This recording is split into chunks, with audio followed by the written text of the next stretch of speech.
Ikshvakus part 3. Ikshvakus part 2లో మనం ఇక్ష్వాకుల చరిత్రకు ఆధారాలు చూసాము. అందులో పురాణాలు కంప్లీట్ అయిపోయి ఇప్పుడు సాహిత్య ఆధారాలు చూద్దాము. సో సాహిత్య ఆధారాలు జైన ధర్మం అంటే జైనులు రచించిన దానిలో న్యాయసేనుడు అనే ఒక అతను ఒక బుక్ రచించారనమాట. ఏం రచించారు అంటే ధర్మామృతం అనే గ్రంథాన్ని న్యాయసేనుడు రచించారు. సో అందులో మనకి ఇక్ష్వాకుల కోసం తెలుస్తుంది. ఇది కన్నడ భాషలో రచించారనమాట. 11వ శతాబ్దంలో రచించారు.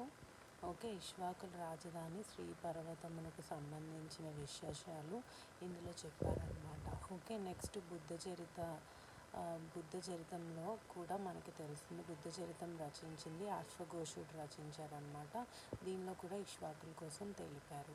ఓకే, నెక్స్ట్ పార్ట్లో చూద్దాం.